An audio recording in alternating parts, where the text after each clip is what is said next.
प्रत्येक व्यक्ति अपने जीवन में कुछ लक्ष्यों को निर्धारित करता है, जिससे वह अपनी योग्यता और अपनी प्रगति की परख करता है।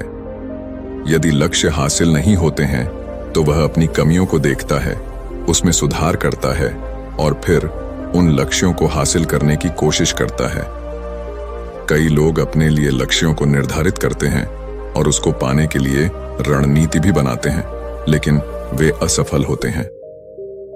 जागरण अध्यात्म में आज हम भगवान बुद्ध से जुड़ी एक प्रेरक घटना के बारे में बता रहे हैं, जिसमें आपके लिए एक संदेश है। भगवान बुद्ध को जब ज्ञान की प्राप्ति हो गई तो फिर वे संसार को उस ज्ञान से आलोकित करने निकल पड़े।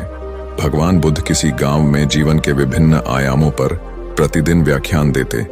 उनके प्रवचनों में जीवन का सार छिपा रहता। उनकी बातों को लोग बहुत ही गौर से सुनते थे। एक व्यक्ति बिना नागा किए उनके व्याख्यान सुनता। काफी समय बीत जाने के बाद भी उसने अपने अंदर कोई विशेष बदलाव नहीं पाया है। इससे परेशान होकर वह एक दिन बुद्ध के पास गया और बोला कि वह लंबे समय से एक अच्छा इंसान बनने के लिए उनके प्रवचनों को सुनता रहा है, लेकिन इससे उसे कोई विशेष लाभ नहीं हुआ। वह एक अच्छा इंसान नहीं बन पाया, उसमें कोई बदलाव नहीं आया है। उसकी बातों को सुनकर बुद्ध मुस्कुराए। उन्होंने उसके सामने उसके गांव का नाम, वहां तक की दूरी, वह वहां कैसे जाता है आदि जैसे प्रश्नों की झड़ी लगा दी। जब बुद्ध ने उससे कहा कि क्या वह यहां से बैठे बैठे अपने गांव पहुंच जाएगा, तो वह झुंझला गया।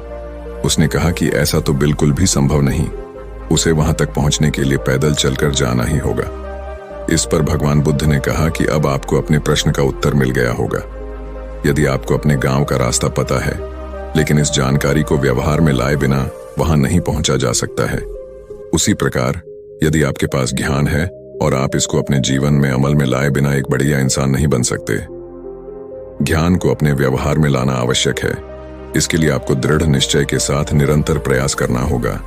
ज्ञान को व्यवहार में लाए बिना लक्ष्य की प्राप्ति नहीं की जा सकती है।